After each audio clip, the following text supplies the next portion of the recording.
Hola a todos, bienvenidos a este canal nuevo que vamos a presentar su persona, Daniel Trejos, y el compañero Javier González, ambos historiadores. Este canal Historia Hispana se va a dedicar a justamente la historia de nosotros los hispanos. Javier es un historiador graduado de la Universidad de Oviedo con un máster en la Universidad Autónoma de Madrid, también en historia, y está llevando en este momento el doctorado en historia moderna también en la Universidad de Oviedo. Yo soy historiador de la Universidad de Costa Rica. Como pueden ver, somos historiadores, uno de América y uno de España, y qué mejor forma para presentar la historia de los dos lados del Atlántico en clave historiográfica.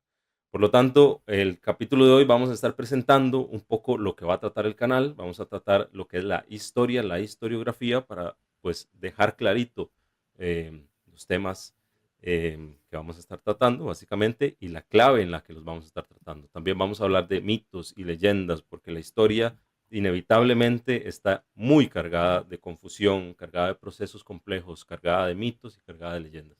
Pero vamos a tener que explicar entonces qué es una leyenda, cómo se desmitifican los mitos y cómo nosotros como historiadores trabajamos estos mitos y estas leyendas, no en el, digamos, en la cuestión eh, digamos, de la literatura como se suelen tratar usualmente, sino desde la historiografía, desmitificando, desmontando las leyendas, pero tratando de encontrar la verdad, no luchando contra las leyendas, sino más bien aclarando el panorama. Javier, bienvenido al canal. Este también es tu canal, es nuestro canal y el de todos los hispanos. Pues gracias, Dani. Gracias por la presentación y bien introducido el tema que queremos tratar aquí, tú y yo, en este nuevo canal. Y bueno, Eh, si claro, ¿qué ibas a decir algo? pasamos. Empecemos. Me gustaría tratar pues, el tema de la historia, ¿no? Empezando por ahí, porque nosotros pues, tenemos un problema desde la academia y es que no sabemos divulgar y no sabemos hacer llegar a la gente lo que es la historia. Entonces, pues me gustaría primero empezar, vos como historiador y que además tenés, incluso sin ser academicista, títulos mayores que yo, me gustaría ver tu perspectiva. ¿Qué es la historia? ¿Cómo se puede entender la historia más allá de la narración simple de los hechos? Bueno, pues pregunta fundamental y primerísima. Vamos a ver, la historia ante todo es una ciencia. Entonces, lo primero que tenemos que decir de qué es la historia es una ciencia. Pero es que además tenemos que saber distinguir una cosa, para empezar, podemos hablar de una historia con mayúscula y una historia con minúscula. Historia con H mayúscula e historia con H minúscula. La historia con mayúscula, como tal como aparece en los libros que podamos leer o en la prensa, la historia con H mayúscula se refiere a la historia como ciencia académica, o sea, como ciencia social, que es lo que es. Mientras que la historia con H minúscula nos referimos con ella al pasado, a lo que consideramos que es el pasado, lo que podría haber sido el pasado. Y es una distinción no baladí, ya que esta distinción pues, es bastante reciente en el tiempo, la distinción, digamos, del siglo XIX hasta la actualidad, y que comprende pues, dos espacios diferenciados. Lo que ha sido el pasado, la realidad del pasado, que ya ha desaparecido, porque el pasado es una realidad que ya no existe, y que solo tenemos acceso a ella de una forma muy concreta y determinada, y muy sesgada, frente a la historia con mayúscula, que es la disciplina que se lleva forjando desde finales del siglo XVIII hasta hoy, con muchos cambios, con muchísimos cambios y transformaciones, para poder tener una herramienta científica con la cual poder llegar al pasado como bien se pueda, si se quiere. Sí.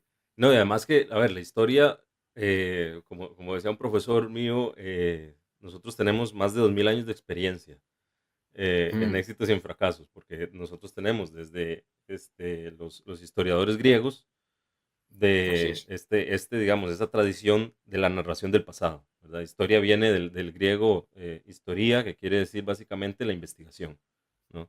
Pero Ujú, la historia que tenemos hoy es una profesionalización que lleva pues mucho tiempo de estarse configurando, ¿no? Nosotros tenemos diferentes momentos donde la investigación histórica empieza a configurarse y adquiere pues tal vez algunos avances muy grandes. Por ejemplo, podríamos mencionar algunos momentos claves en la historia, tal vez como los aportes de Ibn Khaldun, ¿no? Que él hace aportes muy importantes, especialmente hay dos aportes sustanciales a la forma de hacer la historia de él, y es el primero, ser multidisciplinario, en el sentido de que él hace un aporte etnográfico, digamos, entre comillas, lo que hoy sería antropología, eh, Sí.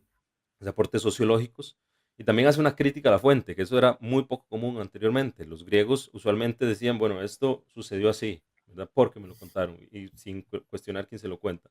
Algo que hace Ibn Haldun en su momento es mencionar quién se lo cuenta y mencionar su percepción sobre quién se lo está contando. Eso es algo que no se había visto hasta el momento, ¿no? Por ejemplo, él en algún Mm, momento, cuando pues está leyendo pues, los textos religiosos, que usualmente hacen un recuento de soldados y de batallas, ¿verdad? Entonces él lo que dice es, bueno, según la capacidad de carga del terreno, la cantidad de hombres en edad de luchar, ¿verdad? En edad adulta, excluyendo niños, mujeres y ancianos, es incapaz este tal ejército de haber sido más de 30.000 personas.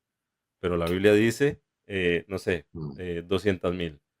Entonces él, Sí. él lo que dice, yo pues las cuentas no me salen, pero como no sabemos los caminos del Señor, no lo vamos a cuestionar, un poco salvándose porque él era musulmán, ¿verdad? Entonces para evitar ser Mm, juzgado, pero eso, ese cuestionamiento de la fuente es algo que no se había visto antes, ahora es ultra común. mm. Claro, claro, claro, el tratamiento de las fuentes. Vamos a ver, a mí siempre me ha gustado hacer una distinción que he empezado a hacer desde hace poco, pero bueno, una, una distinción que yo creo que todos debemos hacer, que es que hay varios tipos de historia, hay muchas formas de hacer historia. Mira, Nietzsche, o Nietzsche, o sea, Friedrich Nietzsche, o sea, o el famoso filósofo alemán, idealista del siglo XIX, tiene un libro muy interesante, un libro de juventud, muy pequeñito, muy chiquitito, de 1873, que se llama Sobre la utilidad del concepto de historia en la vida común. Es un título así parecido, si no me estoy equivocando. Y en este libro pequeñito, Nietzsche, que estaba observando cómo es la historia como disciplina académica se estaba conformando durante esos años, ¿no? 1860, 1870, por ahí, él concibió una distinción entre tres tipos de historia, tres tipos de hacer historia, a lo largo del tiempo, desde los griegos hasta la actualidad, hasta el mundo contemporáneo. La historia monumental, la historia anticuaria y la historia crítica. Claro, él dice que, por ejemplo, la historia monumental, haciendo referencia a los monumentos, precisamente porque los monumentos son objetos históricos, es, digamos, la historia que recoge pues las batallas, los reyes, los grandes acontecimientos, ¿no? Que queremos marcar, digamos, como en un gran calendario a gran escala a través de los siglos. Luego estaría la historia anticuaria, que él reconoce que es como la historia, digamos, la colección, o como si fuese una colección de antigüedades, pero una colección de hechos históricos. Que era muy típico, por ejemplo, en la antigua Roma. En la antigua Roma hay una serie de historiadores, que son los llamados historiadores anticuarios. Por ejemplo, Dionisio Diodoro Sículo y Valerio Máximo, que son, digamos, historiadores que se dedican a recopilar información de archivos particulares romanos y hacer, digamos, como una colección gigante de anécdotas, de historias pequeñas, de relaciones familiares, etcétera, que es algo muy parecido a cómo empezó la arqueología, como auténticos coleccionistas de antigüedades. Y por último, Nietzsche dice que hay una tercera forma de hacer historia, que es la historia crítica. La historia crítica. ¿Por qué? Porque es el que evalúa la fuente, es el que hace preguntas a la fuente, es el que no toma de forma literal la información que recibe de las fuentes, etcétera.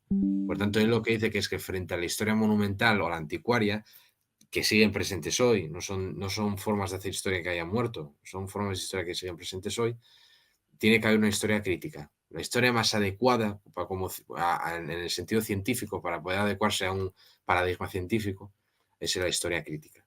Es historia crítica. Eso es similar bueno, la otra vez estaba leyendo un artículo de Gustavo Bueno que habla pues de la historia fenoménica y la historia teórica, ¿no? Entonces él hace una división que me parece que está muy válida esa división para el momento en el que él está haciendo pues la crítica, ¿no? Él está hablando un poco de una historia que se solía hacer mucho en el siglo XX, donde se hacía la división esta de la historia que lo que hace es básicamente una arqueología del fenómeno, ¿verdad? Mm, Estudiar el fenómeno es, por ejemplo, estudiar claro. el sitio arqueológico, estudiar, por ejemplo, una fuente, ¿verdad?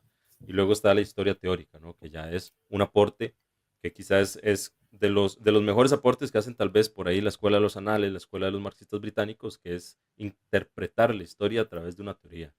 Y ahora es algo prácticamente común, es decir, ya ningún historiador actualmente se atreve a hacer una historia fenoménica separada de una historia teórica. Todos prácticamente Claro, entramos a analizar la historia a través de un marco metodológico y un marco teórico determinado, pero en su momento eso no existía. Entonces nosotros vemos que todavía en el siglo XX y para finales del siglo XX estamos haciendo un tipo de historia que dista mucho de la historia que estamos haciendo hoy, porque ya ahora sí estamos incorporando historia teórica con historia fenoménica y también estamos sí. incorporando la historia crítica, la crítica de las propias fuentes y luego también estamos incorporando diferentes elementos multidisciplinarios como la antropología, arqueología, biología, etcétera, O la sociología también, sí, sociología, claro. claro, claro. Entonces eso nos lleva a la pregunta, eh, ¿existe realmente la objetividad del historiador en la historia? ¿Qué piensas vos? Yo quiero hacer una distinción que siempre la he hecho, siempre la he hecho desde que, yo creo que desde que empecé la carrera de historia, yo siempre la he hecho, que es la diferencia entre imparcial y objetivo. Una cosa es ser imparcial, aunque en nuestra vida cotidiana estos dos conceptos son sinónimos, a nivel científico me parece que hay que hacer una distinción. Una cosa es ser imparcial y otra cosa es ser objetivo. ¿El historiador debe ser imparcial? Sí, puede serlo y debe ser imparcial. Ahora, ¿debe ser objetivo? No, no se puede. Es la diferencia. Debe ser imparcial, tiene el deber de ser imparcial, pero no puede ser objetivo en ningún momento. Empezando por qué. Porque ser imparcial significa que yo no voy a ocultar deliberadamente una fuente. Evidentemente, yo puedo hacer una investigación y que dentro de 10 años se descubra una fuente que yo no conocía. Eso no significa que sea un fraude, pero evidentemente se debe actualizar. Y eso es una cosa que le han pasado a muchos historiadores. Por ejemplo, a mí uno que me gusta mucho, ¿no? Jeffrey Parker, que escribió las mejores, vamos, es uno de los mayores expertos en la figura de Felipe II. Jeffrey Parker publicó una biografía muy importante, que la tengo por aquí además, que es Felipe II, la biografía definitiva, un obrón de 1000 páginas espectacular. Y a los pocos meses de publicarla, pues se descubrió varias cajas de documentación inédita que nadie había consultado y tuvo que hacer al cabo de unos pocos años otra biografía sobre Felipe II teniendo en cuenta todo el material nuevo que había descubierto. O sea, eso es algo normal. Eso no significa que sea un fraude, que las investigaciones sean inútiles, ni mucho menos. Así que imparcial debe serlo.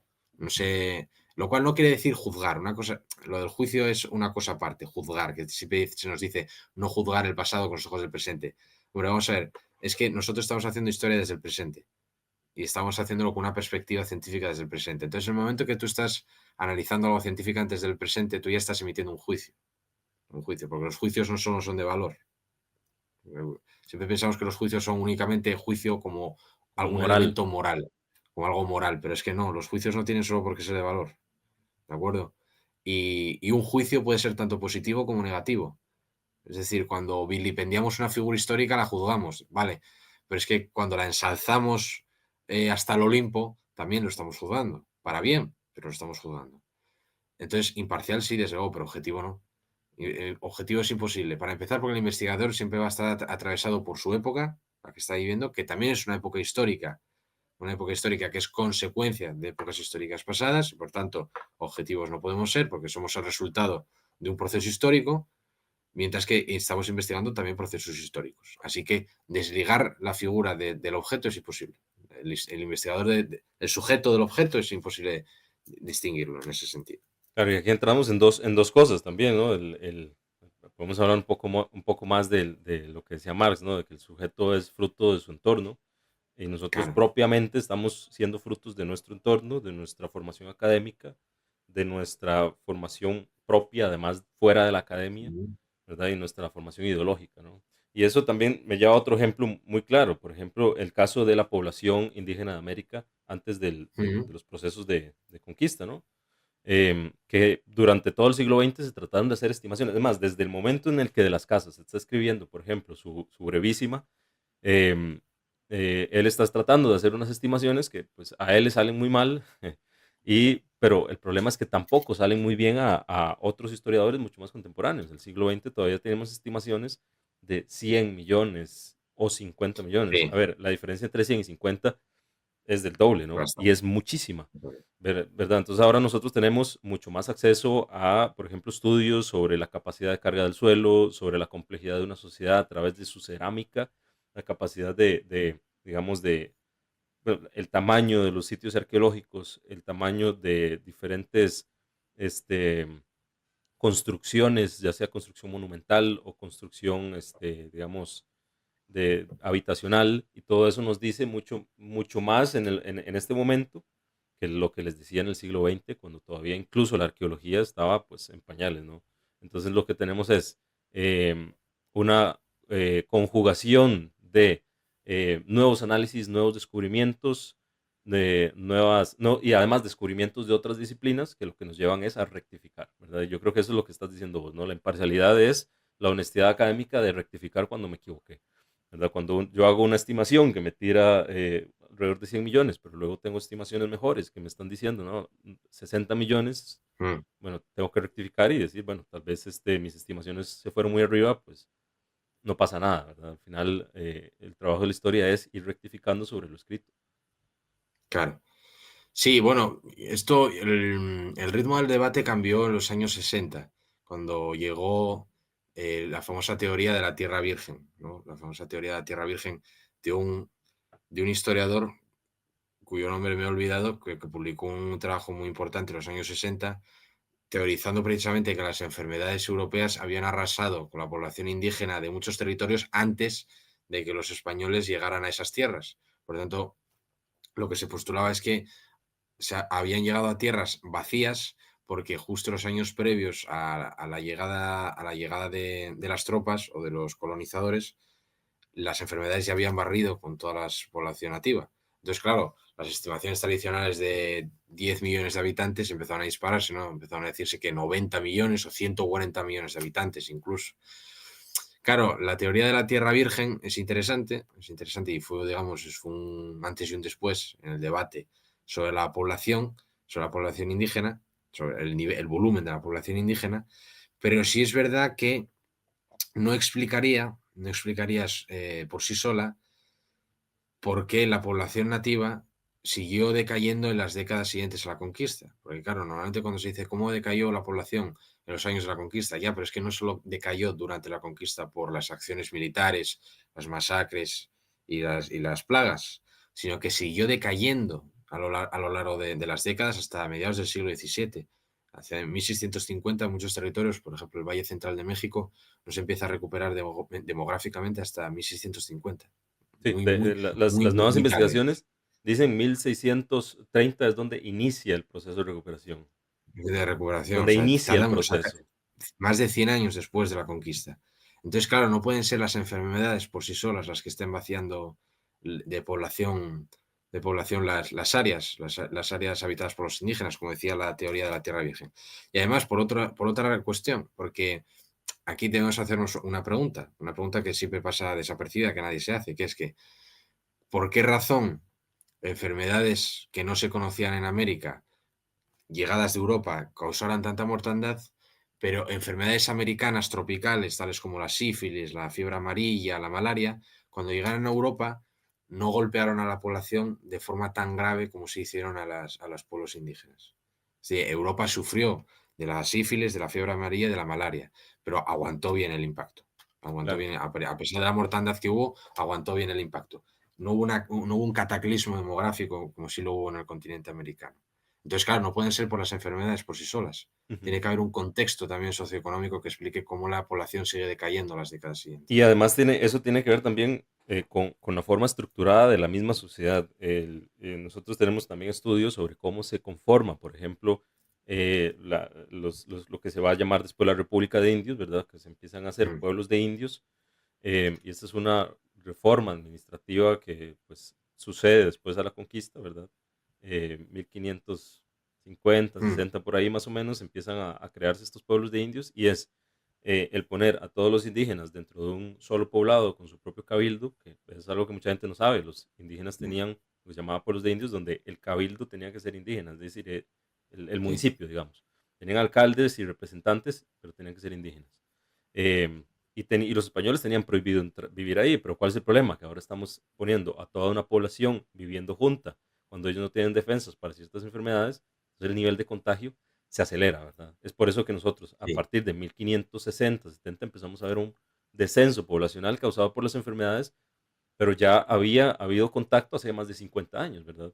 El problema es que ahora el contagio es mucho más severo, ¿verdad? Ya no es, o sea, no es el tema de solo la enfermedad por sí sola, es la forma de transmisión de la enfermedad, la ausencia digamos, de centros de salubridad en muchos lugares, ¿verdad? Porque además, este, algunos de estos pueblos están bastante alejados, digamos, de los centros, ¿verdad? De los sí, centros de las centros ciudades, urbanos, ¿no? claro. Luego tenemos, por ejemplo, en el caso de Europa, eh, pues la malaria, pues necesita el transmisor, que es un mosquito, ¿verdad? Entonces, lo que pasa es que en Europa tiene también las cuatro estaciones, en América tropical no. Entonces, estás combatiendo durante todo el año con malaria, estás combatiendo todo el año con dengue, todo el año con viruela, con sarampión.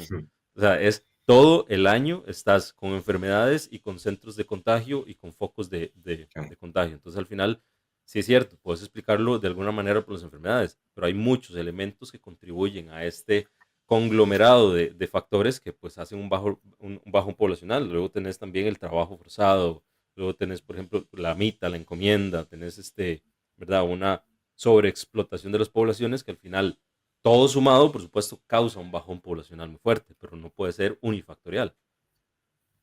Claro, no, sin duda, sin duda. Evidentemente, las condiciones sanitarias o condiciones biológicas tienen que ir de la mano de las condiciones socioeconómicas salidas de la conquista.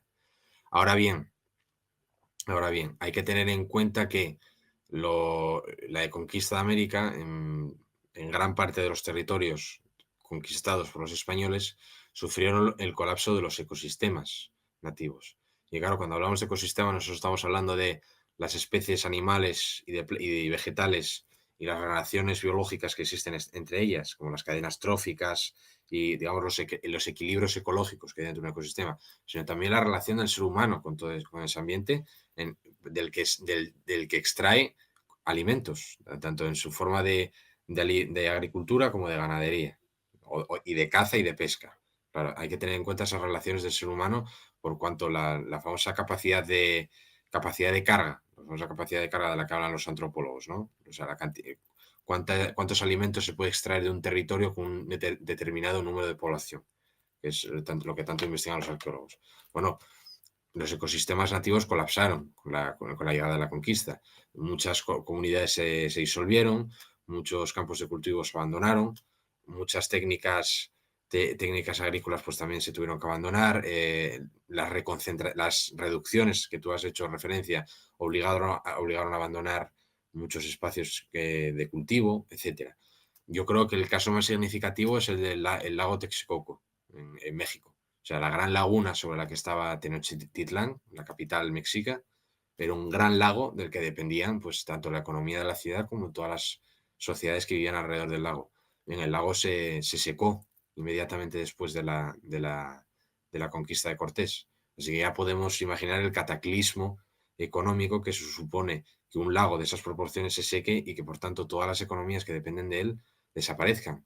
Claro, en el momento que una sociedad de subsistencia, una economía de subsistencia, que viven de la agricultura y la ganadería, como en Europa, su principal fuente de alimento, tanto para la pesca como el agua que mantenía todos los cultivos, desaparece, pues evidentemente eso hace que todo el sistema económico y de producción de alimentos colapse, con las consecuencias que tiene para la alimentación y para la salud de todas las personas que dependen de él.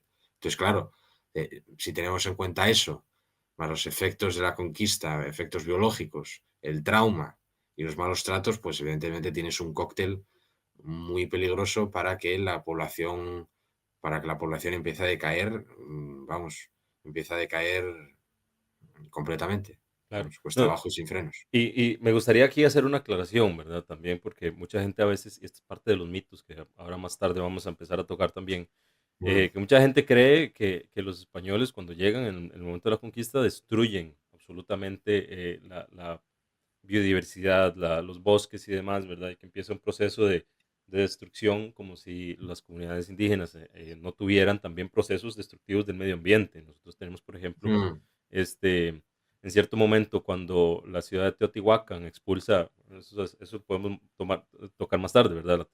La ciudad de Teotihuacán está dividida en 4 cuadrantes: cuadrante Ujú. de los caninos o los coyotes, los felinos, ¿verdad? Que son jaguares, las águilas y las serpientes.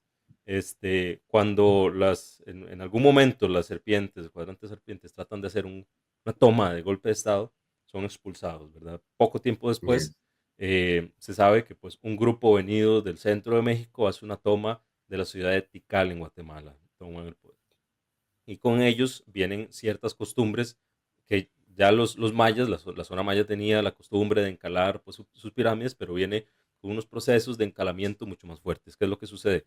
Que para crear la cal necesitan quemar pues la piedra caliza con altas Mm. temperaturas, y eso necesita mucha madera. Entonces empieza un proceso de destrucción del bosque aceleradísimo, que prácticamente todos los recursos a varios kilómetros a la redonda empiezan a escasear. Entonces la ciudad colapsa. Básicamente el Claro. colapso del mundo maya se debe a diversos factores, entre eso es que prácticamente tienen una destrucción acelerada de su medio de subsistencia.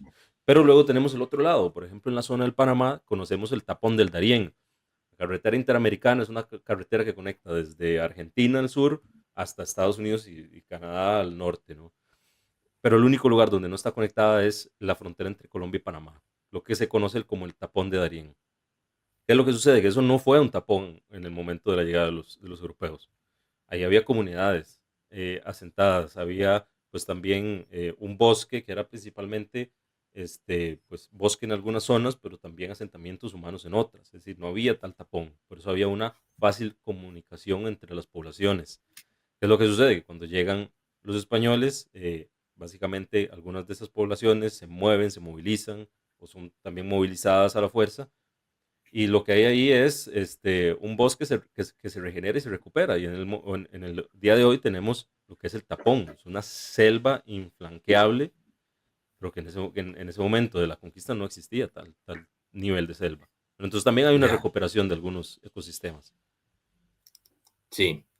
No, no, sí, sí, sin duda alguna, sin duda alguna. Y evidentemente la llegada de los animales europeos, las vacas, los caballos, las cabras, los cerdos, ayudaron a crear unos ecosistemas nuevos sobre otros que habían colapsado. Eso no cabe la menor duda. Eso no cabe la menor duda. Pero el problema es la transición. La transición es una transición, no es una transición en sí, es una ruptura entre los ecosistemas tradicionales y los nuevos, y además de las enfermedades que transmiten los animales, que muchas veces nos olvidamos de ellas. Hoy, por ejemplo, se sabe que en el Neolítico, ¿vale? En el Neolítico en Europa hubo un empeoramiento de las condiciones de vida en Europa y en Oriente Medio. Un empeoramiento de las condiciones de vida por cuanto los seres humanos del Neolítico vivían menos por culpa de las enfermedades que transmitían los animales. La ganadería implica vivir mucho más tiempo pegado a los animales, no como la caza. La caza en el Paleolítico no implicaba contacto tan habitual con los animales, la ganadería sí, y de eso se derivan las enfermedades. Así que muchas veces cuando se hablan de las enfermedades llegadas a América, hay que tener en cuenta las enfermedades traídas por el ganado. Ahora bien, el ganado europeo acabó por consolidar ecosistemas nuevos que evidentemente luego pues redundaron en la recuperación de la demografía. Pero claro, es que se tardaron décadas y décadas en poder hacer esto, porque fue una ruptura demasiado abrupta. Claro. Y en cuanto a la destrucción de los ecosistemas, sí, bueno, es algo que se lleva haciendo el ser humano desde el Paleolítico. Es decir, todo el planeta entero está salpicado por pueblos y civilizaciones que han colapsado por la sobreexplotación de los recursos naturales. Así que tampoco tenemos que, ahora, por ejemplo, mucha gente que dice que no, que la sobreexplotación de los recursos es un mito o que no es peligroso. Sí es peligroso por cuanto nosotros tenemos evidencias de civilizaciones y pueblos que ya lo han hecho en el pasado. Los mayas, por ejemplo, los Anasazi en Norteamérica, por ejemplo, en el, en el Gran Chaco de Norteamérica, los Anasazi, que eran vecinos de los Navajo, también fueron una sociedad compleja que colapsó por la sobreexplotación de los recursos naturales, ¿no? La isla de Pascua en el Océano Pacífico, el Imperio Gemer en el sudeste asiático, son sociedades que desaparecieron de forma bruta por sobreexplotar los recursos que tenían a su alcance. Por tanto, eso es una lección que nosotros debemos aprender desde el presente, porque nosotros con la tecnología actual podemos llevar a cabo una destrucción del medio ambiente muchísimo peor que la que podían hacer las sociedades tradicionales. Así que eso es un aviso para nosotros. Claro, Es un eso aviso. eso es otro Bueno, otro de los factores que nos da la historia, ¿no? Poder ver sí, el porqué y el cómo de algunos procesos y también aprender de ellos, ¿verdad? A mí hay una frase que nunca me ha gustado, es, el que no conoce su historia está condenado a repetirla, pero también muchas veces las conocemos y ya. aún así las repetimos, ¿no? Ya, no, yo no estoy de acuerdo. O sea, no es que se repita, no es una cosa cíclica. O sea, No, la no historia es cíclica, no es una cosa no, cíclica, claro que no. en Eso absoluto. es otro elemento, ¿no? Que Pero, hay gente que cree que claro, la historia es de alguna manera cíclica, hay gente que entiende la mm, historia como procesos lineales, ya no. ¿verdad? Por ejemplo, nosotros decimos que son, procesos, digamos, temporalmente acumulativos, es decir, que el tiempo se acumula, ¿no? No hay una ruptura Sí. total, ¿verdad? Nadie nace de un vacío, y tampoco es lineal, pero es complejo y tampoco es cíclico. Yo, fíjate, si tuviese que imaginármelo geométricamente, yo no sería ni una línea ni un círculo. Yo lo imaginaría como una red, como una especie de red en 3 dimensiones. Una especie como de red con multitud de puntos en diferentes alturas y en diferente profundidad, conectados con hilos constantemente haciendo como una red, compleja. Eso sería, yo me la imagino así. Claro, porque Yo me hay imagino así. procesos, acumulativos, ¿no? ¿Verdad? Como decíamos. Claro, Hay sociedades que agarran de la sociedad anterior y pues tienen un proceso acumulativo. em, Luego tenemos otros, procesos donde más bien hay una ruptura, ¿verdad? Donde la sociedad se destruye, cae y pues tiene que volver a surgir, ¿no? Entonces, hay momentos donde esa ruptura pues crea una especie de vacío, ¿verdad? Nosotros conocemos sociedades que desaparecen básicamente sin dejar rastro. Pero luego tenemos otros claro. procesos de sociedades donde pues hay esta pues intercambio, ¿no? Por ejemplo, el caso de España para los televidentes, no sé si esto es televisión, pero televidentes españoles, es un caso muy paradigmático, el caso español, ¿verdad? Porque es una sociedad que recibe un input de muchas civilizaciones a través del tiempo, ¿verdad? Nosotros pues desde la época prehistórica, cuando hablamos de prehistoria, ¿verdad? Estamos hablando de antes de la invención de la escritura, y esta está dividida, ¿verdad? En el paleolítico, neolítico, bueno, mesolítico, neolítico. Este periodo tiene una cantidad de migraciones impresionante, ¿verdad? Luego, después tenemos civilizaciones como los fenicios, los griegos, romanos, luego de las poblaciones de vándalos, que mucha gente no sabe, ¿verdad?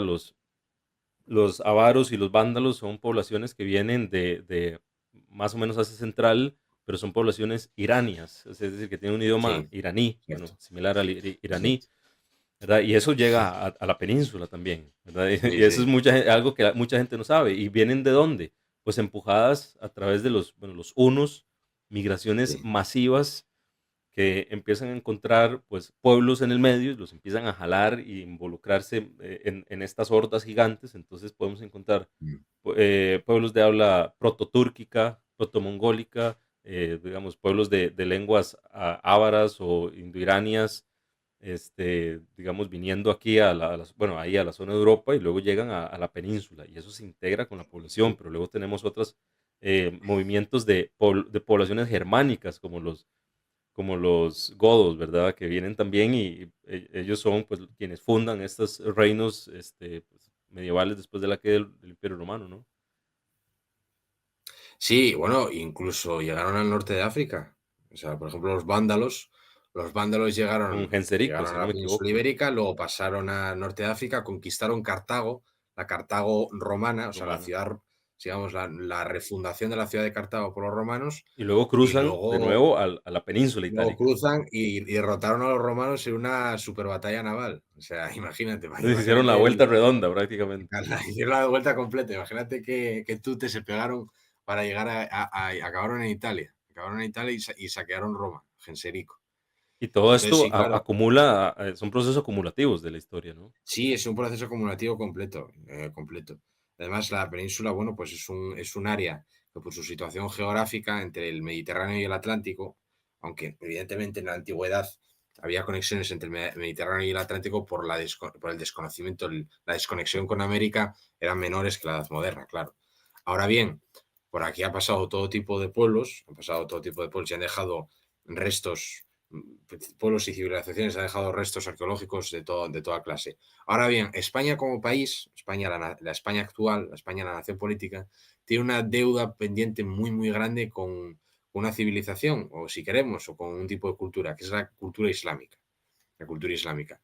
Ya que aquí, como es bien sabido, hubo presencia islámica durante 800 años, de diferentes formas, porque digamos, los musulmanes de la península de Hispania, pues tuvieron formas políticas muy diferentes, ¿no? Aquí llegó a haber un califato, el califato de Córdoba, llegó a haber un califato, pero bueno, después el califato se dividió en reinos pequeños, hubo un emirato dependiente de Damasco, un emirato independiente, reinos de taifas, y además vinieron de varios imperios extranjeros, los almorávides y los almohades, que eran imperios norteafricanos.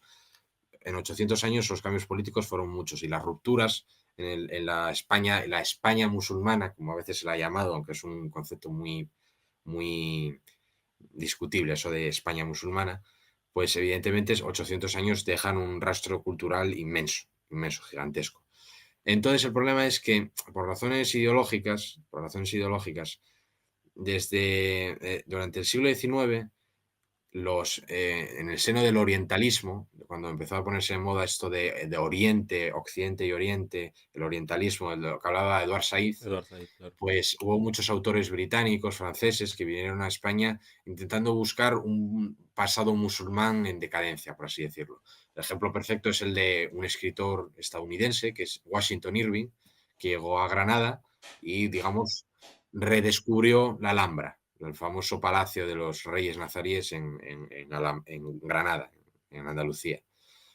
Entonces, durante el romanticismo se creó una idea de España muy romántica, que es la España de los moros, de los gitanos, de los crímenes pasionales, del flamenco, de los toros, de las corridas de toros, una España muy idílica y una España violenta, decadente, oriental, gitana, etcétera. Y de hecho, muchos de estos viajeros europeos que venían a España quedaban muy decepcionados cuando veían a caballeros de traje y con sombrero de copa, porque muchos descubrieron que aquí los españoles eran europeos. Entonces, claro, después de este periodo romántico, de esa imagen creada con buenas intenciones, pero es una imagen creada orientalista que crearon británicos y franceses, pues a finales del siglo XIX el nacionalismo español, los padres del nacionalismo español, reaccionaron contra esa visión negando cualquier tipo de existencia de cultura islámica en España. Y eso es una tendencia que ha continuado hasta el día de hoy, con altibajos de diferentes formas, pero que ha continuado hasta el día de hoy. Es decir, hay gente que niega cualquier tipo de aportación de la cultura islámica a la cultura española, hay gente que niega la presencia de elementos islámicos en nuestra cultura cotidiana porque los han dejado, han negado incluso la mera importancia para la historia de España de lo que es Al-Ándalus, el territorio islámico, etc. Y el problema es que todavía tenemos, y eso ha provocado que tradicionalmente el conocimiento histórico de 800 años de la presencia musulmana en España, que llegó a abarcar prácticamente toda la península ibérica, incluyendo Portugal, pues sea razonablemente escaso, razonablemente escaso. O sea, lo que sabemos, lo que un español medio sabe de Al-Ándalus, lo que sabe es que construyeron la Alhambra en Granada, construyeron la mezquita de Córdoba, construyeron la Giralda de Sevilla, la famosa torre de Sevilla, la Giralda, y que tenían muchos huertos y regaban mucho. Y tenían muchos huertos y regaban las plantas. Eso es lo que un español medio sabe de Al-Ándalus. Entonces es un enorme legado, un gigantesco legado cultural muy diverso y muy difuso y muy mezclado con la cultura cristiana también, con muchos elementos de mezcla entre cultura cristiana y cultura musulmana, que no es que no sean puestos en valor, es que ni se han investigado durante décadas por culpa de prejuicios ideológicos. Por culpa de prejuicios. Claro, y todo esto forma parte de las leyendas, ¿no? Ahorita vamos a entrar un poco más en mitos y leyendas, ¿verdad? Para, Mm. para saber cómo se lidia con eso desde la historiografía. Pero sí es cierto que hay ciertas leyendas que también de este periodo islámico hay leyendas para los dos lados, ¿no? Hoy, a Sí, veces uno escucha, ¿verdad? A los musulmanes diciendo es que vamos a reconquistar sí, la península. Ustedes nunca la Sí, tuvieron, ¿verdad? En todo caso, ya. ¿verdad? Los que hoy son de la nacionalidad marroquí, de una Claro, construcción claro, nacional Marruecos no marroquí, existía. ¿qué tienen que ver ustedes ¿verdad? Con los musulmanes de la península? Nada, básicamente. Nada, Y eso es nada. algo que tal vez es un miedo, ¿verdad? De alguna gente que pueda tender a, a confundir, ¿no? Si reivindico el pasado islámico, puedo darle pie a esta otra leyenda de los musulmanes que quieren reconquistar, entonces prefiero mejor negarlo. Entonces entras en una contradicción, ¿no? Al final, pues se pueden desmontar las dos leyendas, no hay ningún problema, ¿verdad? Y es, por ejemplo, el mismo español, el castellano, ¿verdad? Pero acá en América le decimos español, pues, en España. Allá pues se diferencia un poco más, ¿no? El castellano con ¿verdad? Porque hay diferentes lenguas, catalán, ¿verdad? Claro, claro, claro. Asturiano y demás. Em, pero se consolida. ¿Se escucha algún ruido por ahí, no? Sí, un poquito, pero bueno, Voy no a, voy a molesta, cerrar un segundo yo la te ventana. escucho perfectamente. El vecino tomó el mejor momento para hacer reparaciones en su casa. Este, por ejemplo, el castellano no existiría si no fuera por las bibliotecas digamos, principalmente Toledo, pero digamos, entre otras bibliotecas. Pero, ¿qué es lo que pasa? Explicar un poco esto. Cuando Alfonso X, lo que se llama Alfonso el Sabio, Mm, pues él, si no me equivoco, él nace, ¿no? En Toledo. Y mm. él ya había sido conquistado Toledo y él se dedica a buscar la traducción de inmensos volúmenes en el árabe de muchos tratados filosóficos, de medicina, de astrología,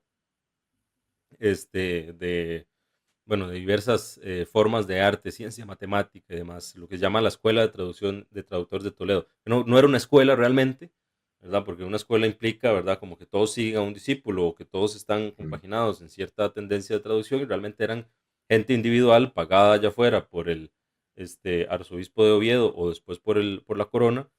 Y ahí es cuando son pagados por la corona que se les pide que traduzcan al castellano. Entonces el castellano se Así es. convierte en una lengua culta, se convierte en una lengua académica y se Ujú. convierte en una lengua básicamente que toda la península puede utilizar para comunicarse porque todo el mundo la aprende porque quieren tener este acceso a este enorme cantidad de volúmenes que están siendo traducidos. Entonces, prácticamente el nacimiento del español como la lengua vernácula principal de la Claro. península y que luego tenga como esa prioridad para la corona también, se debe también en parte al legado árabe, ¿no? Bueno, no árabe, sino musulmán. A veces Sí. usamos intercambiable, Mm, digamos, los términos, pero realmente es musulmán, porque de árabes tenían poco, ¿no? Porque hablaban árabe mm. nada más. Claro, claro, claro. Y No, y además, tú ten en cuenta que la lengua española ha heredado miles de palabras del árabe. Miles de palabras las hemos heredado, varias creo que son veces. 5.000 palabras, más o menos. Sí, y Forman encima alrededor los de un artículos. 7%, ¿no? Del idioma. Y nuestros artículos, el, la, al, son artículos árabes.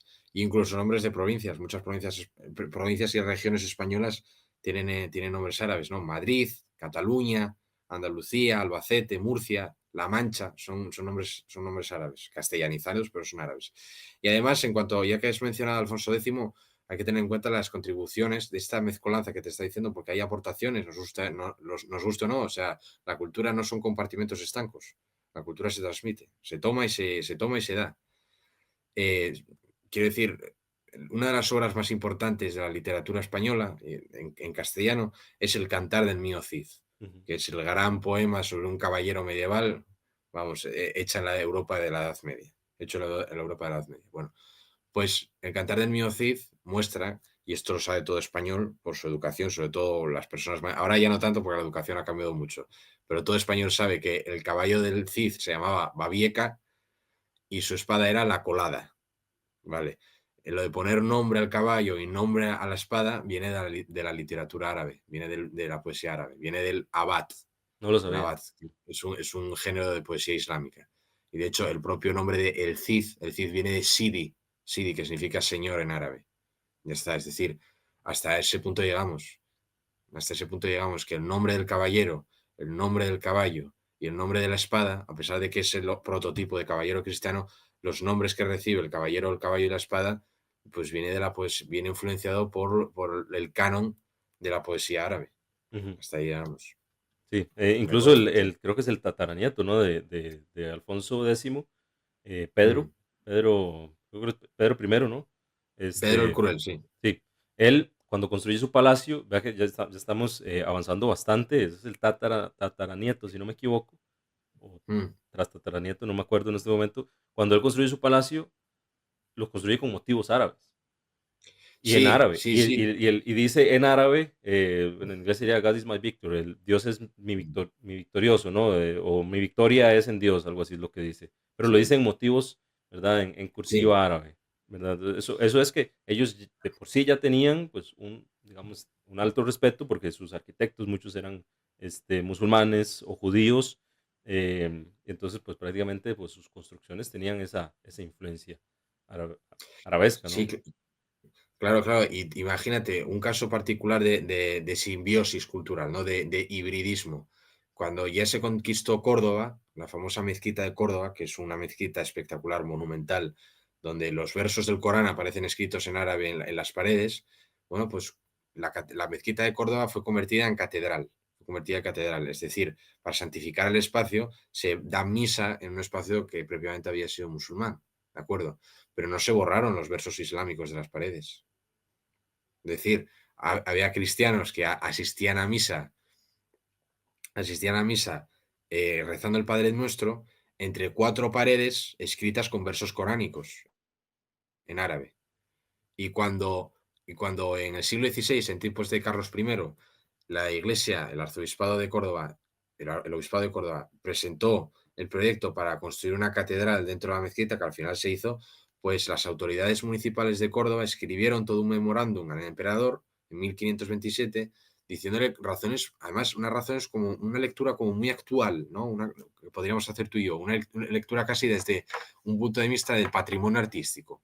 Es decir, de que es un edificio único que no ha provocado, digamos, un conflicto entre musulmanes y cristianos, por cuanto siguió habiendo musulmanes en Córdoba después de la Reconquista, y era un espacio compartido por cristianos y musulmanes, ¿vale? Porque, como te digo, había cristianos rezando el Padre Nuestro porque se santificó el espacio, pero durante muchos años también se permitió que los musulmanes siguieran asistiendo a la mezquita.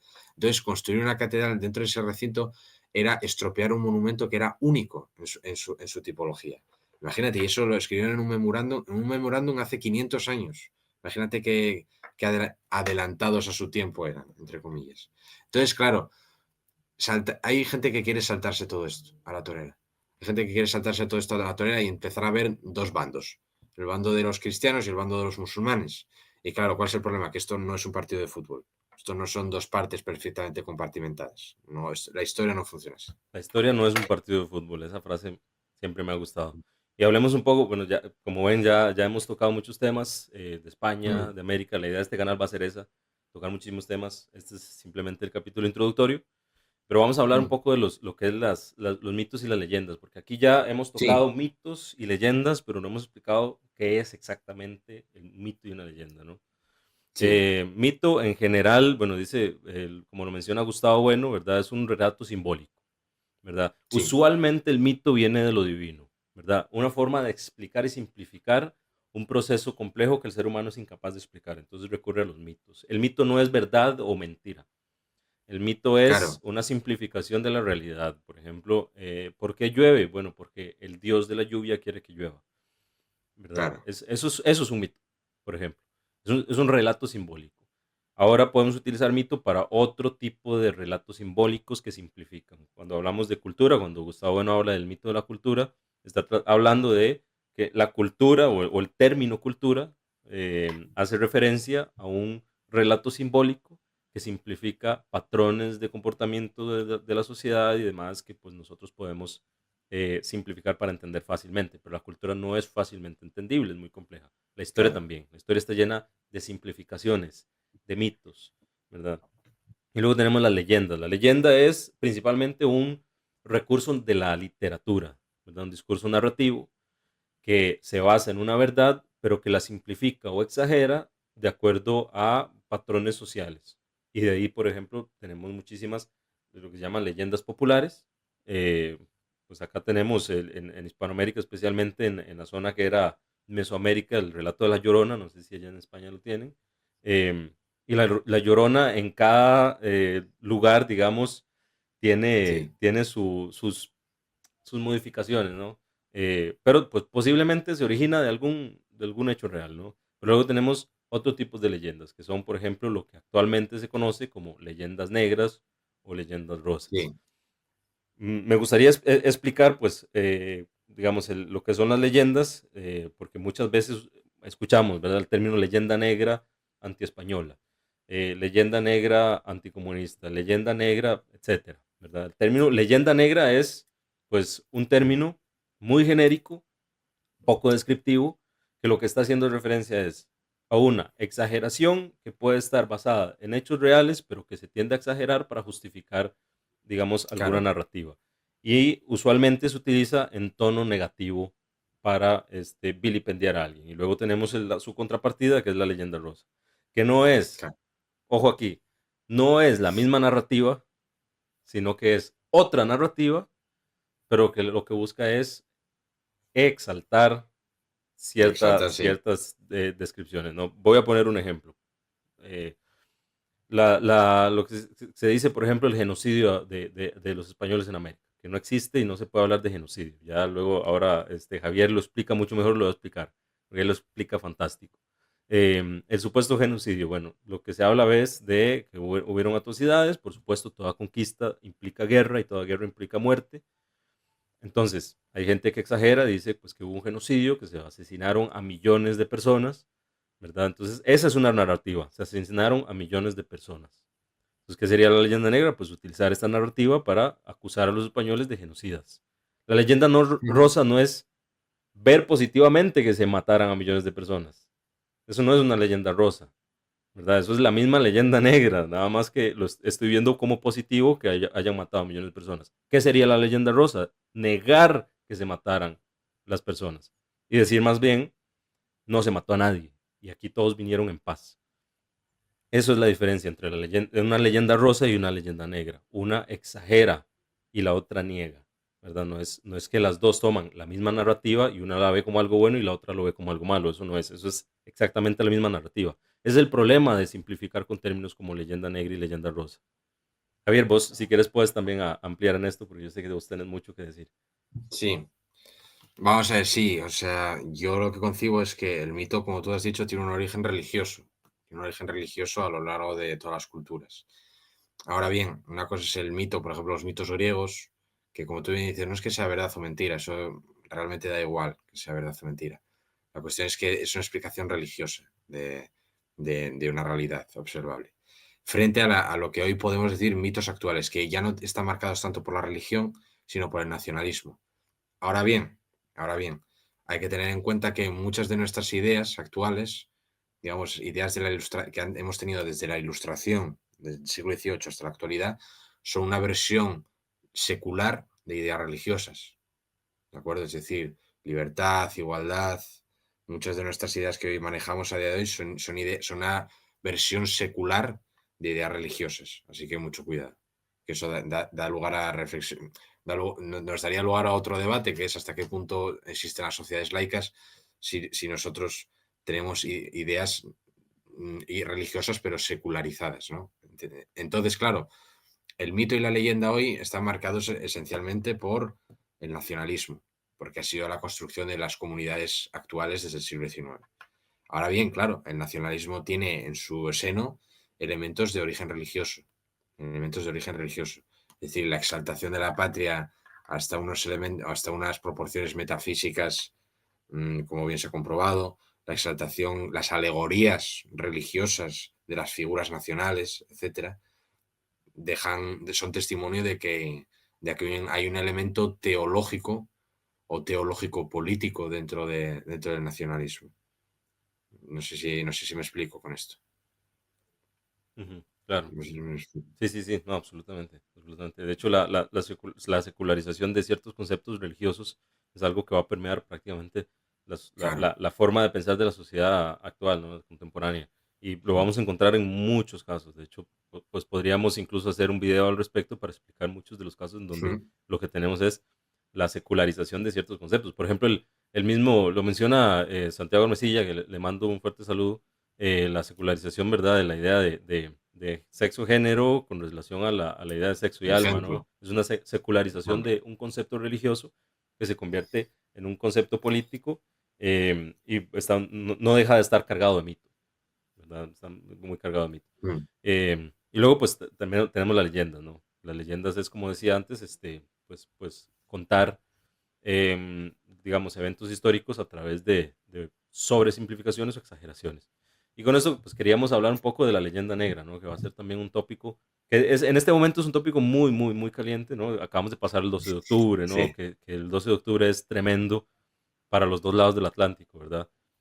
Para los que lo celebran en España, unos van a decir, no, no hicimos nada malo y si lo hicimos se lo merecían, y otros van a decir, deberíamos sentir vergüenza de ser españoles en la misma España, ¿verdad? Y se dan con una piedra por el pecho. Y por este lado del Atlántico también tenemos situaciones similares. Algunos hispanistas dicen que deberíamos estar profundamente agradecidos de España por la gesta que hizo civilizatoria, y algunos indigenistas más bien lo que dicen es deberían pedirnos perdón por todas las atrocidades que cometieron, ¿verdad? Y yo creo que claro, estos son las dos versiones de la leyenda negra y la leyenda rosa, ¿no? sí. Porque son la versión europea y la versión americana de las mismas dos narrativas, y cada una contada desde lo que le conviene contar. Pero el problema aquí es, bueno, primero que hay que, como historiadores, buscar la verdad, ¿verdad? Como decías antes, no es la objetividad, sino la imparcialidad y contar los hechos como ocurrieron, ¿verdad? Y luego el otro es tratar de desmontar estas leyendas para poder buscar un entendimiento común, ¿verdad? Porque al final yo Sí, no le voy a decir claro. a los españoles que no celebren el 12 de octubre, su fiesta nacional, Mm, ¿verdad? Y luego un español me va a decir, no celebre el 15 de septiembre, día de la independencia, y aquí, ¿qué es lo que le van a decir? Vamos a ver, este año la verdad que el 12 de octubre ha estado más caliente por culpa de la presidenta de México, Claudia Sheinbaum, Claro, que ha hecho las famosas declaraciones y exigiendo perdón al rey de España, a nuestro Felipe VI, y bueno, todo el lío diplomático que ha habido al respecto. El problema que yo veo, el problema que yo veo con esto es que ambas posiciones tienen más relación con la memoria que con la historia, que son dos cosas diferentes. Una cosa es la historia y otra cosa es la memoria. Y es importante saber distinguir esto porque ahora estamos hablando de memoria histórica. Y cierto es que memoria histórica es un concepto equivocado porque historia y memoria son cosas diferentes. La historia puede utilizarse como documento histórico. Ahora bien, el historiador tiene el deber de triturar la memoria para poder extraer algo para su investigación. Ese es el problema. No puede haber una memoria histórica y menos implantada desde las instituciones, porque sería lo peor. El problema es que, tanto un lado, el problema, bueno, reside, para empezar, en que España es el único país de Europa que celebra su Día Nacional en una cosa que ocurrió fuera de ella. Es decir, por ejemplo, los franceses celebran el Día Nacional el 14 de julio, la toma de la Bastilla, la Revolución Francesa. En cambio, España, teniendo otras fechas que sí que se han celebrado, en el pasado sí se celebraron, por ejemplo, el 2 de mayo, ¿no? El levantamiento de Madrid contra Napoleón, ujú, o el 19 de marzo, que es el día de la proclamación de la Constitución de Cádiz, son fechas que no llaman la atención en el resto de España. No son fechas precisamente celebradas en España. Y se ha elegido como Día Nacional una fecha que no tiene tanta relación con España en sí, sino con, bueno, un marco mucho más amplio, lo cual ya es una diferencia notable. Es una diferencia notable. Y lo cierto es que el apego a esta fecha llegó muy tarde, llegó muy tarde. Es decir, se proclamó Fiesta Nacional de España en 1892, cuando la reina regente, que era María Cristina de Habsburgo, lo proclamó por el cuarto centenario, coincidiendo con el cuarto centenario del descubrimiento, lo proclamó Fiesta Nacional de España. Ahora bien, el problema que yo veo, tanto a la leyenda negra como a la leyenda rosa, teniendo en cuenta estos discursos, vamos a resumir estos discursos con esas palabras, con esas dos expresiones, ¿no? Es que, lo dicho, tienen relación con la memoria, no tienen relación con la historia directamente. Y ambas posiciones pecan de idealismo, ambas a dos, pecan de un idealismo flagrante y, vamos, torpe. Por un lado, porque tanto la versión española, vamos a dejarlo así, digamos, la leyenda rosa que se está emitiendo desde aquí, de que gracias a Dios que los conquistadores pararon los sacrificios humanos, es una versión totalmente edulcorada, que ha venido, digamos, a ganar terreno en los últimos años porque en España estamos viviendo un conflicto nacional muy grande, que es que, como bien es sabido, que, por ejemplo, aquí se está poniendo en cuestión la unidad nacional del país, que es, empezó, bueno, con Vizcaya, digamos, el País Vasco, lo que llaman las provincias vascas, las provincias vascongadas, que durante 50 años tuvimos una banda terrorista poniendo bombas todas las semanas con el objetivo de conseguir la independencia, y luego a partir de 2014, hace 10 años, comenzó el famoso proceso independentista catalán que eclosionó con toda su fuerza en 2017, ¿no? Con aquella irrisoria proclamación de independencia el 1 de octubre de 2017. Entonces, el problema que hemos tenido en España es que en los últimos 50 años de democracia se ha dado alas a los grupos independentistas y que han hecho lo que se les ha dado la gana, hasta el punto de que se ha puesto en duda la unidad nacional, la unidad nacional de España. Entonces, claro, ¿cuál ha sido la respuesta de los españoles ante esta cuestión? Pues por un lado, sacar la bandera de España al balcón, una cosa que a mí me parece muy bien, sacar la bandera de España al balcón está muy bien y que no se tacha a nadie de nada por sacarla, a mí me parece fenómeno. Pero acompañado de este sentimiento, digamos, de respuesta a los independentistas, ha venido acompañada de toda una literatura de memoria, que no de historia, por parte de gente que no son historiadores, como es María Elvira Rocabarea, etcétera, toda esta gente, que ha venido, digamos, a dar bocanadas de oxígeno, bocanadas de aire a una sociedad española que en buena medida ha tocado fondo. ¿De acuerdo? En buena medida ha tocado fondo. Es decir, es una sociedad que a nivel político está fracturada completamente por culpa del problema de los vascos y los catalanes, está fracturada. Es una sociedad que a nivel político se ha desgastado enteramente. Hay partidos, los partidos políticos ya son irreconocibles con respecto a lo que eran hace 50 años, en época de la transición de la dictadura a la democracia.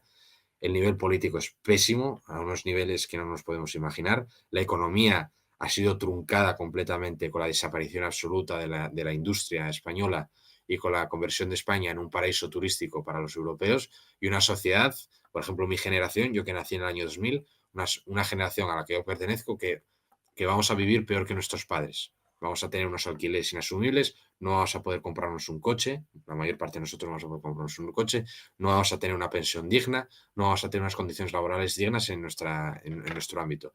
Entonces, en vez de hacer una respuesta desde la clase social, que es la respuesta que se debe hacer en este contexto, una respuesta nacional y de clase social con respecto a un sistema político y económico que está aplastando a la sociedad española, lo que se ha preferido hacer es coger la máquina del tiempo y retroceder 500 años para ver gestas gloriosas de lo que fue España y que podemos volver a repetir. Yo, No sé si me estoy explicando. claro, claro, no, Es- queda clarísimo. Y yo creo que de este lado la situación va un poco parecida, ¿no?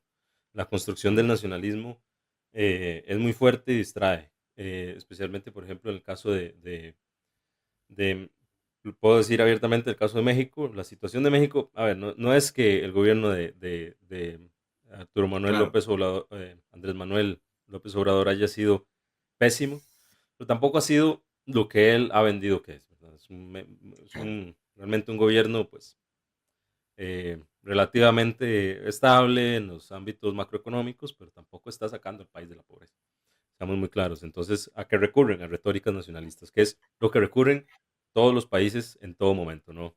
Cuando se está mal, eso es de manual, se recurre a la retórica nacionalista. Entonces, el tema que la nueva presidenta de México, Claudia Sheinbaum, utilice su retórica nacionalista, pues lo que demuestra es igual una ignorancia completa de la historia, y también lo que demuestra es que está buscando un respaldo popular a través del nacionalismo. Que el nacionalismo sirve para tener apoyo popular, sí, lo sirve, por supuesto. De hecho, dice Hobsbawm que el único movimiento pluriclasista que ha tenido éxito en tomar el poder es el nacionalismo, ¿verdad? Ni el feminismo, ¿verdad? Ni digamos, diversos movimientos interclasistas sí, han logrado lo más mínimo como lo ha logrado el nacionalismo, que ha tomado poder y ha prácticamente iniciado guerras mundiales, ¿no? Entonces, ¿qué es el problema con este discurso? Que muchas veces, bueno, se le dice, por ejemplo, al rey de España que pida perdón por lo sucedido. Bueno, aquí hay que aclarar algunas cosas, que por ahí Jimena había hecho un video bastante bueno explicándolo, pero que se puede ampliar mucho más. Primero, el rey es Borbón, empezando por mm, ahí, ¿no? Y la Casa Borbón asume el poder tras las guerras de sucesión en 1701, sucediendo a los Habsburgo, ¿no? Es una casa gobernante que es la casa, básicamente, a través de Carlos V, eh, que asume, digamos, el trono de Austria y de España, del Imperio Español, heredero también de los Trastámara, que son los que inician los procesos, ¿no? Em, pero hay otro elemento mucho más importante y es que los ancestros de Javier se quedaron en España, ¿verdad? claro, Son los claro, míos claro. y los nuestros los que vinieron. Entonces, de alguna manera, si Ahí tuviéramos que empieza el exigir, problema. si tuviéramos que exigir a alguien que pida perdón, es pedirle a nuestros ancestros que Mm, pidan perdón a nuestros ancestros mm, de alguna manera por lo que sucedió, ¿no? Que eso es claro, absurdo totalmente. Entonces, decirle a la monarquía que pida perdón, ¿verdad? claro. Es basándose en leyendas, ¿verdad? En lo que creemos que sucedió a través de las leyendas. Y luego la respuesta nacionalista del otro lado, no tienen que pedir perdón porque no hicieron nada malo, ¿verdad? Que en muchos casos Sí, es claro. uno de los discursos, por ejemplo, que sacó Marcelo Gullo, ¿no? Que no tiene nada de lo que pedir perdón porque no se hizo nada malo, más bien el favor que les Claro. hicimos, además ese hicimos, Sí, ¿a bueno, quién? el presente histórico, o El sea, eso es presente terrible. histórico. Por ejemplo, nos conquistaron, nos, no No, sí, o existiría sea, ese estabas nos, tú el día de la conquista. claro, no, además no existiría el nos. Sí, O sea, no podríamos existir sin la conquista, porque nosotros somos claro, descendientes de claro, ese no, no. proceso. Es Entonces, así, eso es está así. no solo hablando en presente, sino hablando como el resultado del proceso, ¿verdad? Entonces, Mm. ahí es Pero donde las... exactamente igual, si te fijas, es exactamente igual que lo que pasa aquí con el legado islámico, lo que hablábamos antes. Aquí hay mucha gente que dice, cuando los moros invadieron España. Vamos a ver, España no existía cuando llegaron los musulmanes, para empezar. No existía ni había rastro, vamos, ni la más mínima sospecha de que España iba a existir muchos siglos después. Muchas veces no, cuando los moros, o por ejemplo, cuando expulsamos a los musulmanes, ¿cómo que expulsamos a los musulmanes? ¿De qué estabas tú? El día que Isabel y Fernando tomaron Granada, en 1492. No, tú también eres resultado de esa mezcla. Tú también eres resultado de 800 años de presencia islámica. Aunque seamos un país cristiano, ¿de acuerdo? Somos un país cristiano y hablamos español, no hablamos árabe, ¿de acuerdo? Eso nadie lo va a poner en duda. Pero tú también eres resultado de esa mezcla. Hay una mezcla y tú también eres resultado de ello. Entonces es absurdo tirar por la ventana el legado histórico. Evidentemente hay que hacer una crítica de cuál es el resultado histórico, que no es lo mismo una invasión antigua, en el sentido de una invasión medieval en el siglo VIII, como fue la conquista islámica, que la conquista de América, porque la conquista de América dio lugar a un imperio colonial y que tiene unas consecuencias muy diferentes a las que pudieron haber en épocas anteriores. No es lo mismo la edad consecuencias económicas o sociales en la edad contemporánea que en la edad media. Pues en la edad contemporánea nos están afectando y con la llegada del sistema liberal capitalista son problemas que se complejizan aún más, que se complejizan aún más. Y ahí Entonces, perdona para hacer algo, porque dijiste, sí, ¿verdad? En un imperio colonial. Y mucha gente mm, pues, podría saltar en los comentarios, pero eso es otro de los claro, problemas sí, con los que nos manejamos los historiadores, especialmente los que nos interesa la historia colonial. Cuando nosotros hablamos de colonias americanas, hay que tener mucho cuidado sí, ¿verdad? En el término colonia, porque nosotros estamos hablando de que si hablamos en el término clásico griego, ¿verdad? De colonia, lo que estamos hablando es un asentamiento. En ese mm, sentido sí fuimos colonias, ¿verdad? Porque había además asentamientos de españoles, asentamientos de indios, era fomentar, ¿verdad? Estos asentamientos, entonces eran colonias. Luego, los procesos de colonización del Imperio Español nacen de instituciones bajo medievales, ¿verdad? Y, digamos, premodernas y precapitalistas. Es decir, el Imperio sí, Español nace siendo premoderno, precapitalista, bajo medieval. ujú, Diferencia así es es, los imperios, digamos, la forma de colonia, de extracción de la colonia a la metrópoli de los imperios británico, holandés y francés, que son imperios que nacen muy tardíamente, ya son modernos y ya son sí, capitalistas. capitalistas, o por lo menos en el nacimiento de su forma de industrial es capitalista, en su forma de producción es capitalista, ¿verdad? Digamos, el gen capitalista, ¿no? Entonces son modernos, su desarrollo ya ahora sí es capitalista, su nacimiento pues está ahí en ese punto, ¿verdad? Del nacimiento del capitalismo. Entonces, por supuesto, son formas de colonización diferentes. Y luego tal vez Claro, podríamos sí. hablar de que Sí, España sí. sí tuvo colonias de plantación, de forma de extracción de la colonia de la metrópoli en el Caribe. No. Sí las tuvo también, ¿verdad? Pero entonces ya no solo nos centramos en el problema de qué definimos por colonia, sino que además España tuvo diferentes formas en un... A ver, Argentina es 5 veces el tamaño de la península, incluyendo Portugal. Ujú. 5 veces. Argentina es más grande que Europa Central. Y no solo estamos hablando de Argentina, sino que si incluimos lo que hoy es Uruguay, Paraguay, Bolivia, Perú, Ecuador, Venezuela, Colombia, Panamá, Costa Rica, Nicaragua, El Salvador, Honduras, Guatemala, México y lo que era México más al norte también, más el Caribe, tenemos una masa gigante en donde no podemos unificar el término para toda la masa, ¿verdad? Teníamos diferentes formas Claro, de claro. asentamiento, diferentes formas de administración y Bueno, explotación de los recursos en diferentes momentos. Y luego además tenemos que añadir una complejización más, que es la transición de los Habsburgo a los Borbones, que traen las reformas borbónicas. Por lo tanto, una administración afrancesada, ¿verdad? Con los intendentes y luego, por lo tanto, una forma de ver las colonias o los territorios, digamos, los virreinatos. Que el sí, virreinato no es una forma administrativa, éramos reinos. Pero bueno, eh, es otro tema, son muchas leyendas para comprender la historia. sí, Y entonces si nosotros sí, nos sí. manejamos con puros relatos, lo que vamos a hacer es un picadillo de relatos que al final lo que van es a completar nuestro relato propio, ¿verdad? Si lo que tratamos es más bien de desmitificar y desmontar leyendas, lo que tenemos es que trabajar con digamos, con el análisis, digamos, historiográfico de todos estos términos y los procesos que conllevan. Así es, así es, así es.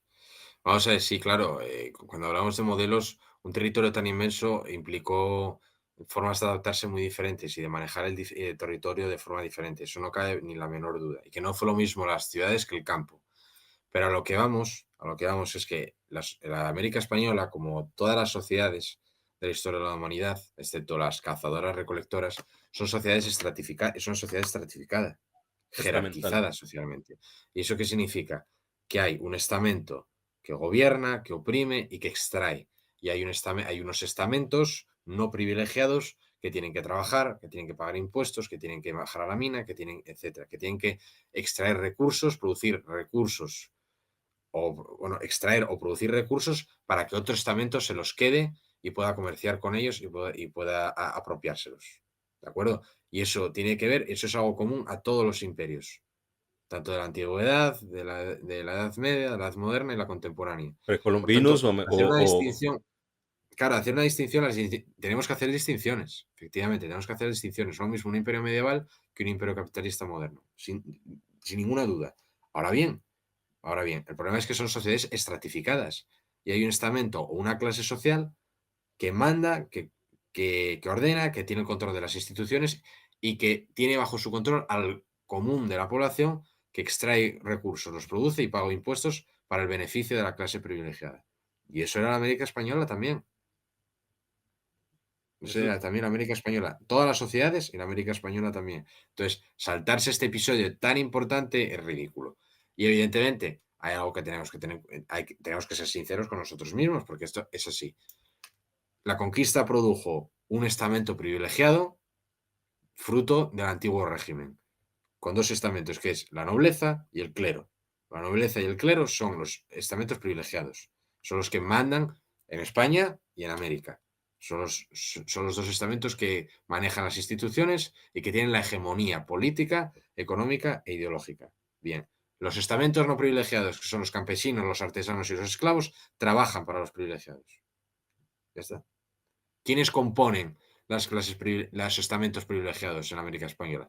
Pues, entre otras cosas, no siempre, porque las aristocracias indígenas en muchos casos siguieron en pie y siguieron reproduciendo su poder, pero los estamentos privilegiados de las grandes ciudades son españoles blancos. Es así.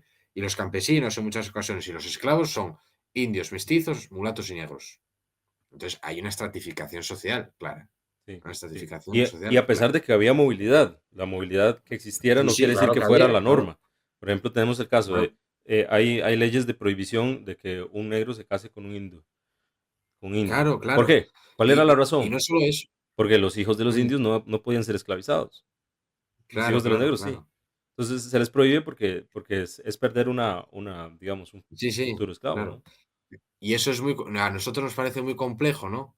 Porque a nosotros nos parece, de acuerdo, podían despreciar a los estamentos bajos, a las clases bajas.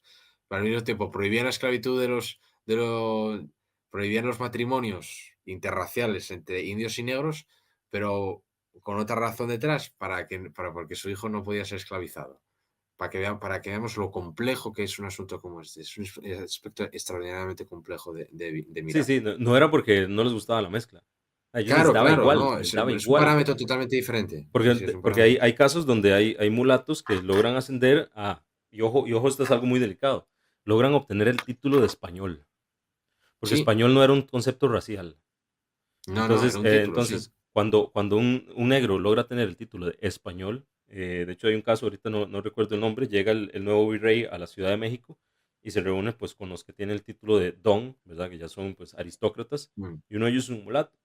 Lo primero que hace es preguntar, ¿y este qué? ¿Este quién es y por qué está vestido así? Si él es un negro. Y todo el mundo se vuelve a ver y dice, yo no veo negros aquí, yo lo que veo es un español, ¿verdad? Porque el título, él abandona el título de ser negro ujú, a ser español a través de la riqueza, ¿verdad? No tenía claro, nada que ver con su color de piel, ¿verdad? Que la mayoría de claro, los negros no, fueran esclavos, lo sí, sí, sí, pero claro, el problema racial, que va a ser posterior, evidentemente, a partir del siglo XVIII especialmente, es una consecuencia del sistema económico. Es una consecuencia del sistema económico, que es que todos los esclavos son negros. Todos los esclavos son negros. Hay algunos negros libres, pero que son muy pocos. Y los propietarios de esclavos son prácticamente todos blancos. Entonces, consecuencia de este sistema, que es un sistema fruto de la conquista, esa mezcolanza entre blanco, indio, mestizo, negro o mulato, todo eso es fruto de la conquista, y después de que hay una estratificación que coincide prácticamente, no siempre, pero que la mayor parte de las veces coincide con una graduación del color de piel, pues es cuando empezamos a tener racismo. Pero es a partir del siglo XVIII. Entonces, el racismo no es la causa, es la consecuencia de esta estratificación. claro, claro. Y lo que vos decías también, ¿verdad? El juzgar, pues nos queda, digamos, no juzgar en términos morales. ¿No? Porque Claro, claro. nosotros podemos decir, sí, No, que juzgar malos en eran que términos morales esclavizaban. no sirve. Era la norma. Claro, claro, no nos sirve, no nos sirve. Y Pero no es que no nos sirva, juzgar en términos morales, es que simplemente tenemos que dar una explicación, tenemos que dar una explicar, explicación claro. a este asunto, a estos Sí. procesos, a estos fenómenos. Sí, luego, el tema es la esclavitud, da para un video y ustedes lo van a tener. Sí, Y como ven, bueno, lo haremos, porque además es un claro, tema que a mí me gusta mucho. sí, sí, a ver, y es un tema gigante porque duró muchos siglos, entonces da muchísimo para lo que hablar y Claro, además es distinto la esclavitud que se da en la América española, con la América holandesa, con la América francesa y la América británica. Es absolutamente diferente, aunque esclavitud al final, ¿no?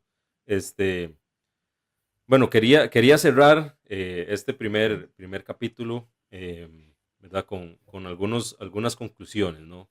De lo que es la historia, sí, lo que son los mitos, ¿verdad? También en algún momento podemos hablar de lo que es la idea de progreso, ¿verdad? Porque a mí me gusta sí, muchísimo hablar de sí, sí, progreso. Hay gente que le guste más o le guste menos. El imperio mexica fue un progreso respecto a lo que había antes, con sus sacrificios y todo. Unifica, ¿verdad? De costa a costa, de sí, Acapulco a Veracruz, pues básicamente un imperio.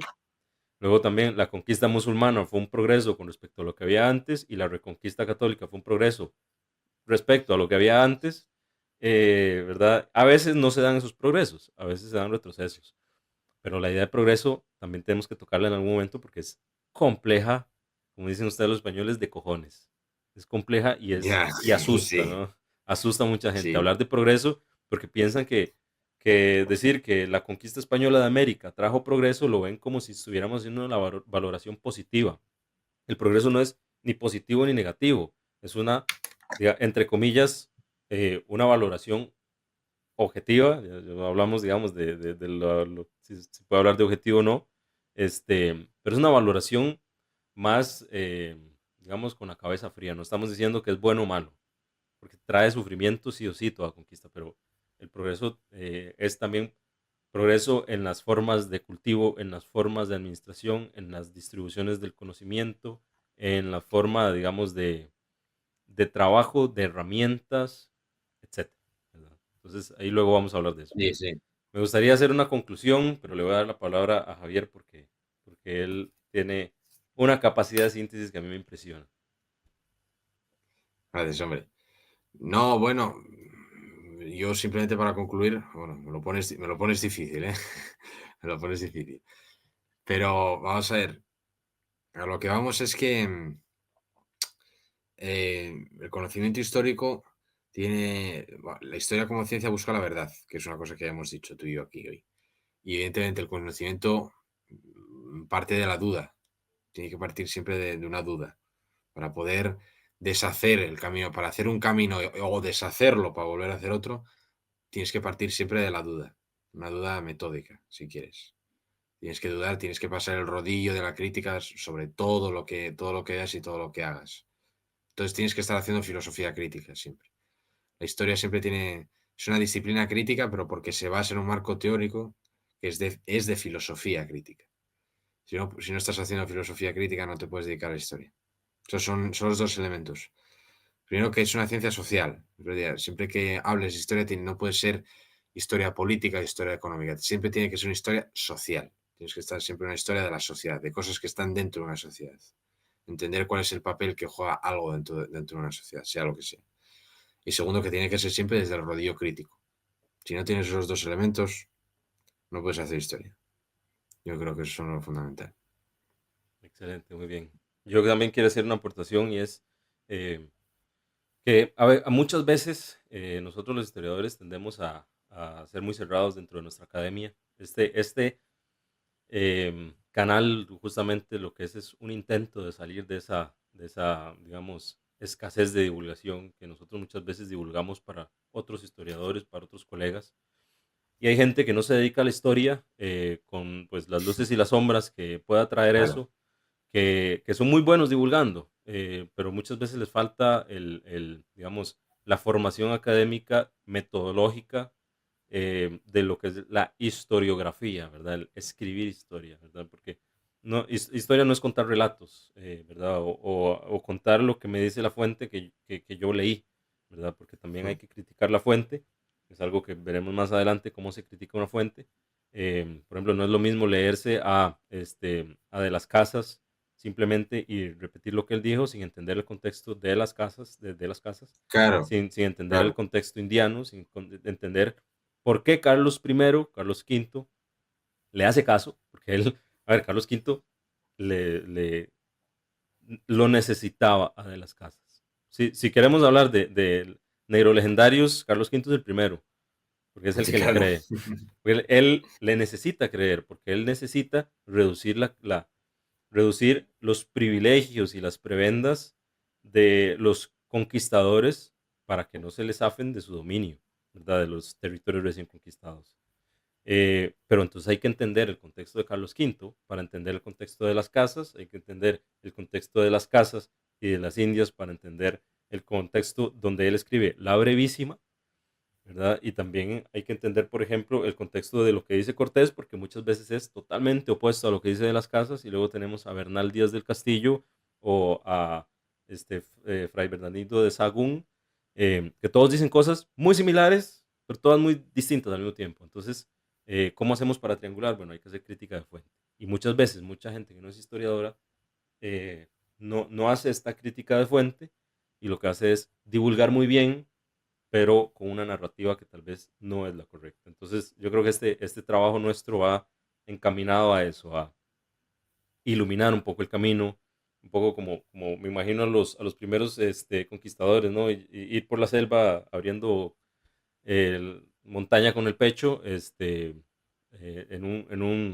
un camino bastante oscuro, el que nos toca, ¿no? Donde las redes sociales nos inundan todo el tiempo de mitos, de leyendas, de falsedades históricas. Entonces yo creo que esa sería mi conclusión, ¿no? Que nosotros vamos a tener que, pues dar la cara como historiadores ante, pues, un montón de narrativas que nos las ponen muy difícil, muy honestamente, ¿no? Sí, totalmente de acuerdo, sí, sí. Y bueno, con esto nos despedimos. De verdad quiero agradecerles, quiero que se suscriban. Yo sé que esto es el clásica narrativa de youtuber. Suscríbanse, Sí, compartan, denle like, porque activen la campanita. activen la campanita. Y nada, este canal es de ustedes los hispanos, de los dos lados del Atlántico.